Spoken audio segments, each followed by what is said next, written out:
Olá pessoal, nós vamos fazer agora a correção do Exame Nacional de Acesso ao Prof. História, exame este que foi realizado em 2021 para a turma que vai iniciar em 2022. Pela primeira vez, este exame foi realizado de forma online, tá bom? Então, vamos aqui à nossa primeira questão.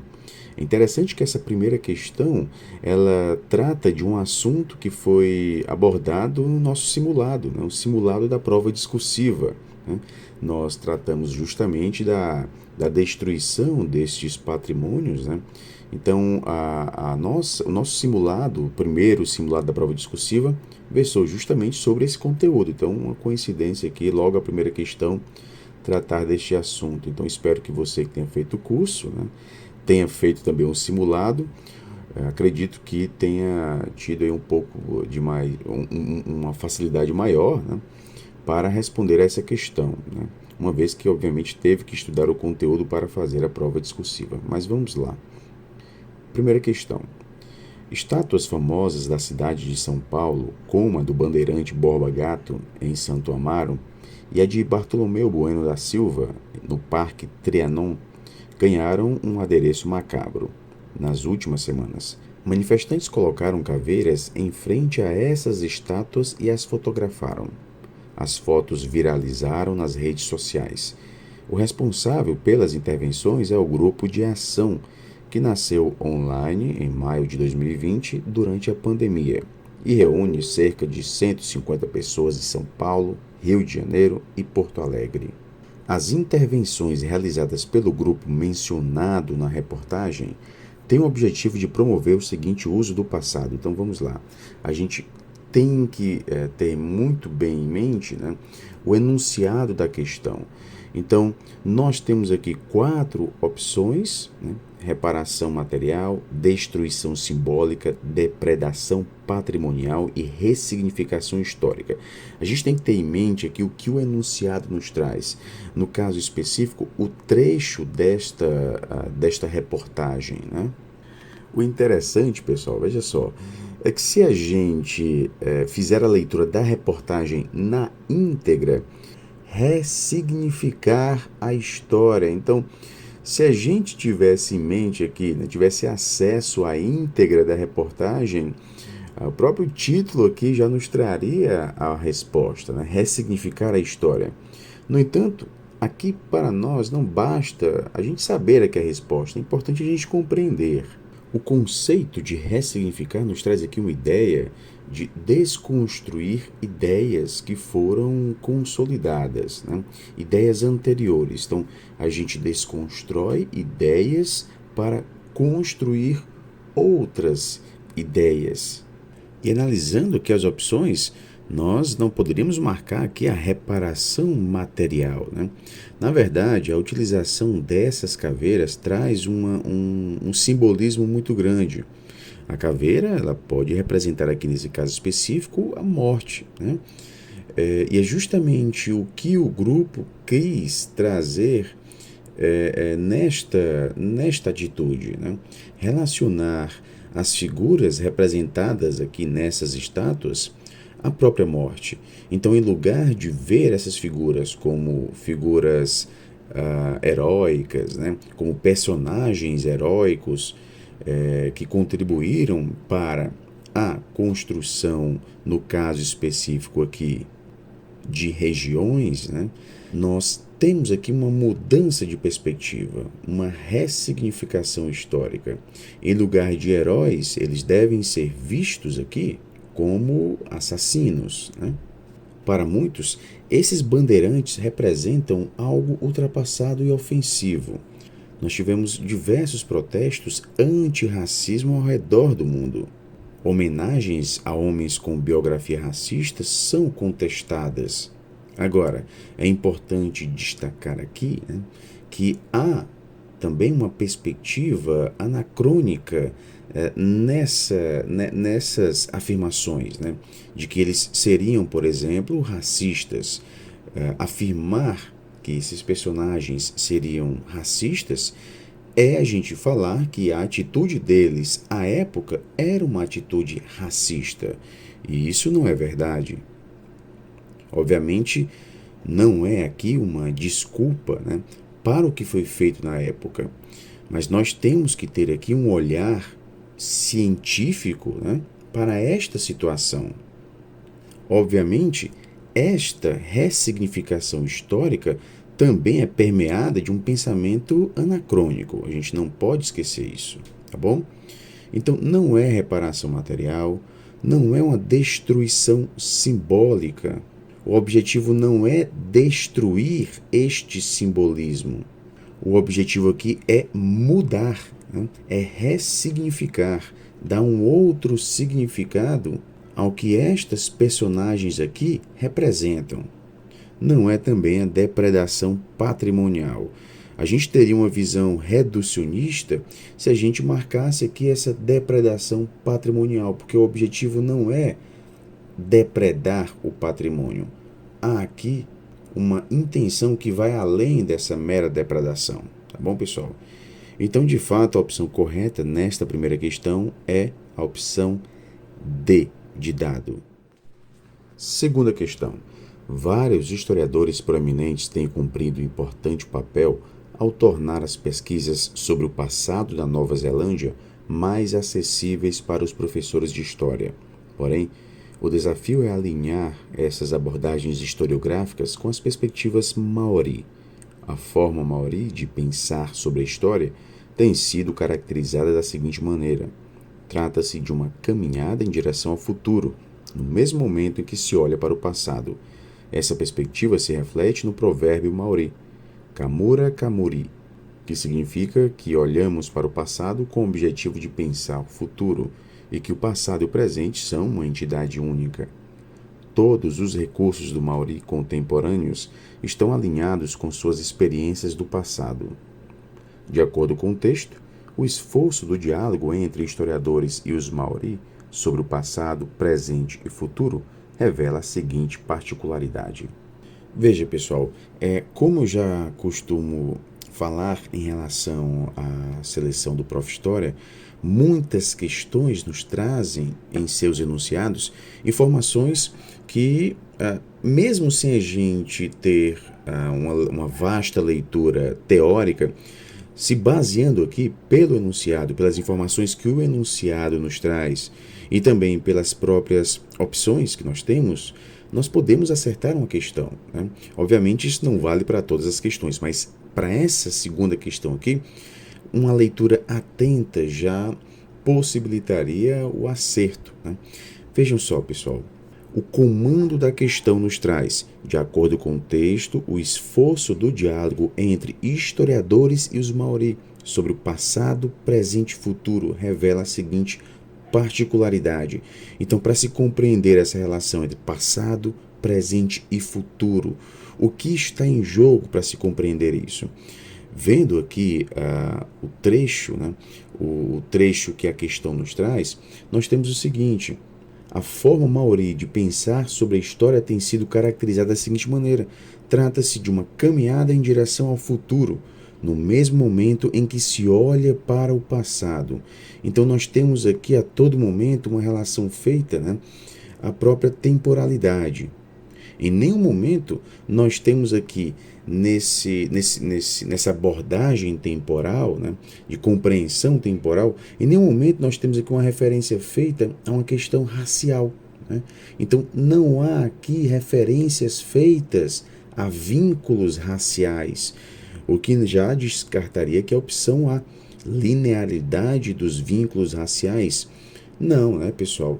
Talvez alguém tenha marcado essa opção por ver que se trata, né, de uma região aqui da Nova Zelândia, né? A gente já poderia pensar, então se trata aqui de um outro povo, né? Então a questão racial ela poderia aqui aflorar, né, nesse estudo da temporalidade. Não, o trecho não traz isso para a gente, né? Ele traz aqui uma relação de tempo. Então, para se estudar, né, esse diálogo entre historiadores e os maori, por exemplo, não tem aqui um foco dado na questão racial, né? Então a ala já é descartada. Na opção B nós temos complexidade das relações temporais. É exatamente essa a questão a ser marcada, né? essas relações temporais, elas são complexas. Se a gente se basear aqui, né, essa perspectiva se reflete no provérbio maori Kamura Kamuri, que significa que olhamos para o passado com o objetivo de pensar o futuro e que o passado e o presente são uma única entidade. E compreendendo esse passado e presente, nós vamos pensar o futuro. Então, dependendo do passado e presente, nós vamos ter aqui um pensamento diferente sobre esse futuro. Obviamente, essas relações são complexas. Então, de fato, aqui a opção correta é a opção B. Na opção C, nós temos uniformidade das dimensões espaciais. Também não é feita referência a dimensões espaciais, né? A gente tem aqui referência feita à Nova Zelândia, né? Então, nós não temos isso discutido aqui neste trecho, pessoal. Dimensões espaciais, uniformidade, não.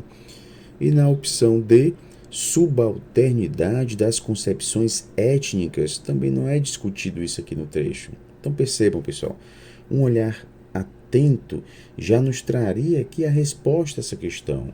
Tá bom, pessoal? Tem que ter muito cuidado com isso. Então a opção correta da segunda questão é a opção B de bola. Terceira questão. Durante séculos, o Brasil foi colonizado por uma nação europeia, e isso deixou marcas profundas em nossa sociedade, a começar pela forma como entendemos a história. Acostumamo-nos, por exemplo, a ver os povos africanos e os povos indígenas como povos atrasados, passivos e sem protagonismo, enquanto os povos europeus seriam aqueles que fizeram a humanidade realmente avançar, produzindo uma cultura universal. Há algumas décadas, essa forma de escrever a história mudou. Historiadores e historiadoras em todo o mundo passaram a estudar, pesquisar e escrever muito mais sobre outros povos e culturas. E, recentemente, essa nova história chegou, ainda que timidamente, aos livros didáticos. Vamos aqui ao comando. A mudança recente na escrita da história, salientada no texto, possui a seguinte característica. Então vejam, mudança recente na escrita da história. Essa mudança recente aqui, no trecho, né, faz referência à nova história. Então, o que seria essa nova história?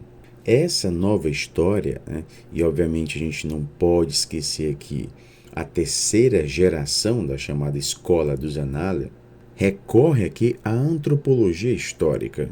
Ela rejeita a composição da história como sendo apenas uma narrativa baseada em documentos oficiais, né? Ou seja, esses documentos oficiais não são mais aqui a única fonte básica de pesquisa. Nós vamos ter agora, como elementos explicativos para os eventos históricos, as motivações e intenções individuais. Agora, isso não quer dizer que essa nova história desconsidere a história política, militar e diplomática. O que ela traz aqui é um leque mais diverso de fontes. E esse leque diversificado de fontes, como nós podemos ver inclusive aqui no trecho do enunciado, possibilita a esses historiadores pesquisar e escrever muito mais sobre outros povos e culturas. Então, a gente deixa de ter aqui apenas uma narrativa, a gente passa a ter várias narrativas, inclusive narrativas que fazem referência àqueles que foram, né, esquecidos. Como, por exemplo, os povos africanos, os povos indígenas, que eram vistos como povos atrasados, sem protagonismo. E, de fato, nos livros didáticos nós podemos ver cada vez mais a presença da história desses povos. Uma história que não é mais subalterna, né, à história do branco, à história do europeu, uma vez que eles têm a sua própria história. Então, pessoal, de fato, aqui nesta terceira questão, a opção correta a ser marcada é a opção D de dado. Multiplicidade de narrativas. Essa recente história, né, a mudança recente na escrita da história, tem essa característica de nos trazer uma multiplicidade de narrativas. Não há essa imposição de ideologias, não há a equiparação de diferenças, não há também o cerceamento de liberdades. O que há de fato é uma multiplicidade de narrativas. Quarta questão. Como resultado das mobilizações depois da morte de George Floyd, em 2020, muitas escolas têm reforçado suas palestras e seus programas educacionais contra a discriminação e o racismo sistêmico, e com isso, irrompeu também a reação conservadora. Uma série de estados republicanos, Texas, Idaho, Oklahoma e Tennessee, entre outros, introduziu ou aprovou a legislação para restringir o modo como a história é contada. Um dos elementos centrais dessa disputa é a chamada teoria crítica racial, um campo de estudos que promove o debate sobre o papel da raça e do racismo na sociedade. Hoje pode-se vê-la sendo distorcida, especialmente pela direita, em mensagens nas redes sociais, como a divulgada recentemente no Twitter. Conseguimos deixar cravada sua marca, teoria crítica racial, no debate público. Em algum momento a converteremos em algo tóxico e colocaremos todos esses delírios culturais nessa categoria. Em relação às hierarquias raciais, a reação à teoria crítica racial apresentada no texto explicita uma postura de natureza. Então vamos lá. É importante a gente compreender aqui o comando. Em reação à teoria crítica racial. Então, nós temos essa teoria crítica racial, que o próprio enunciado nos traz um campo de estudos que promove o debate sobre o papel da raça e do racismo na sociedade. Então, nós temos aqui uma perspectiva, obviamente, como o próprio nome nos traz, uma perspectiva crítica.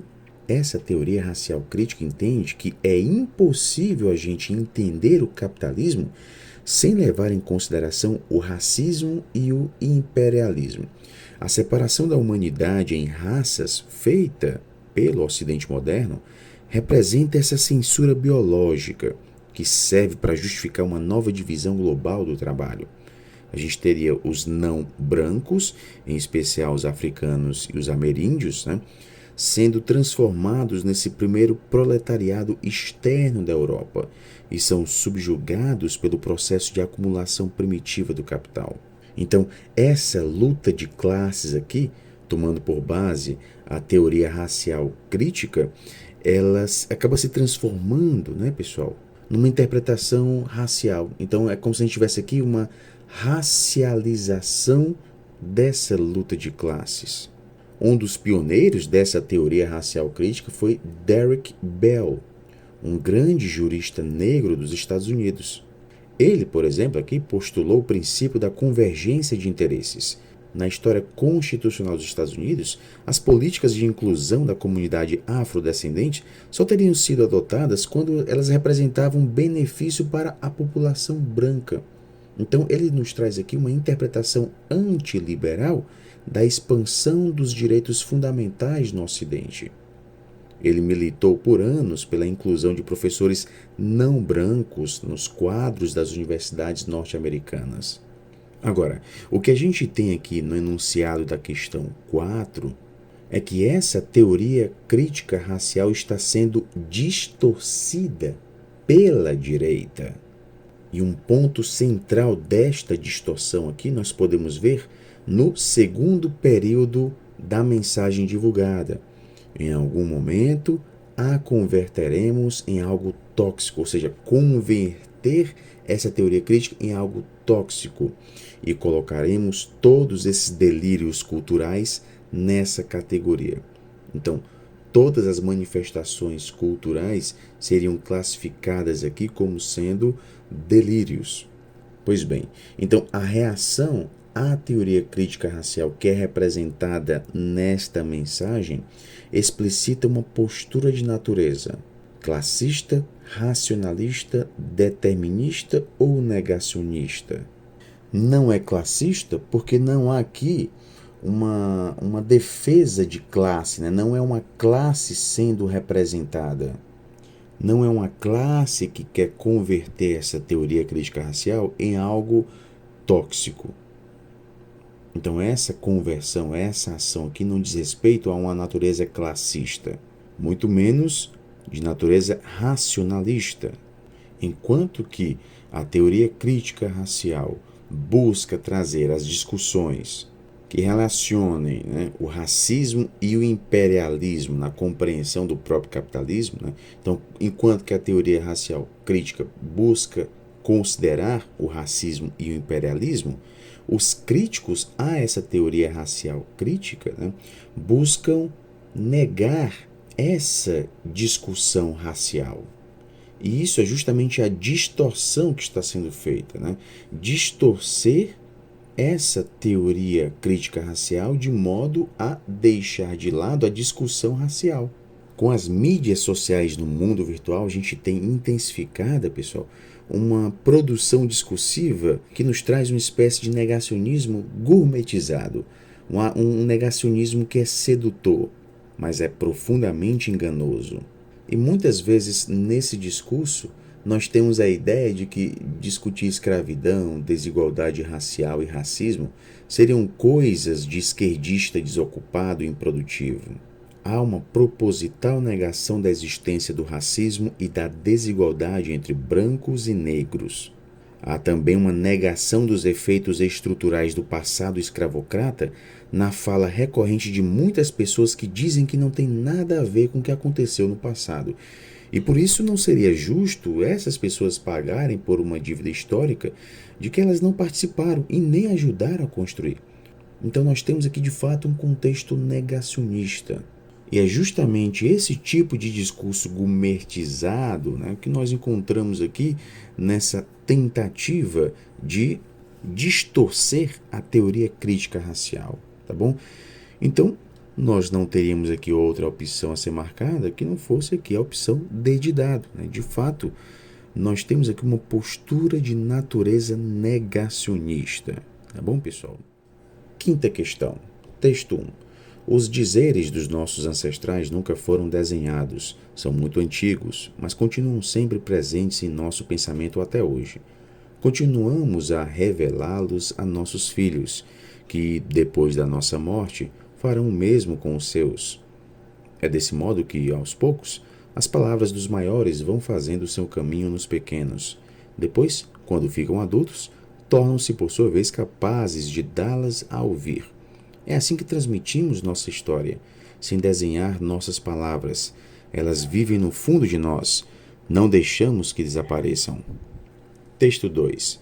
A crítica à interculturalidade por parte dos indígenas tem sido um exemplo de que o conceito não substitui a experiência do diálogo e da convivência. Ao mesmo tempo que tem uma utilidade política e acadêmica, o conceito vai se tornando vazio. Bruno Ferreira Caingang, indígena, historiador e doutor em educação, afirma que entre indígenas e não indígenas não existe interculturalidade, pois, para que isso ocorra de verdade, precisamos ter muito conhecimento e respeito de ambas as culturas. A legislação vigente sobre as relações étnico-raciais determina a obrigatoriedade do ensino de história e da cultura afro-brasileira e indígena. No que se refere aos povos indígenas, os textos 1 e 2 destacam a seguinte ação fundamental para a formação de professores de história.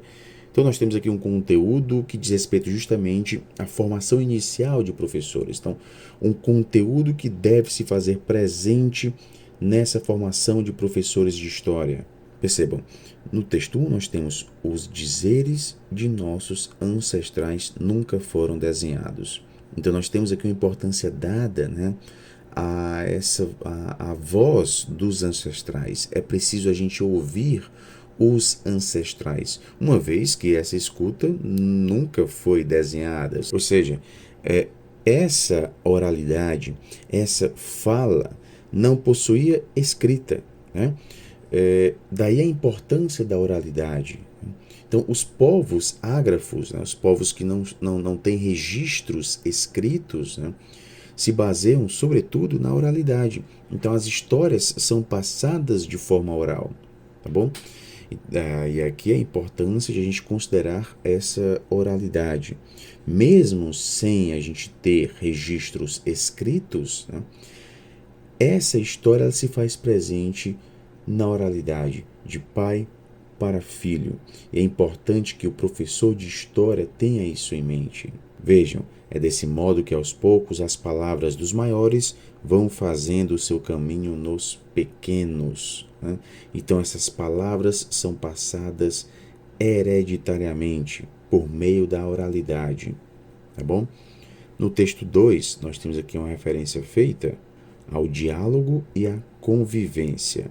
E para que haja a interculturalidade, né, é necessário compreender a cultura do outro.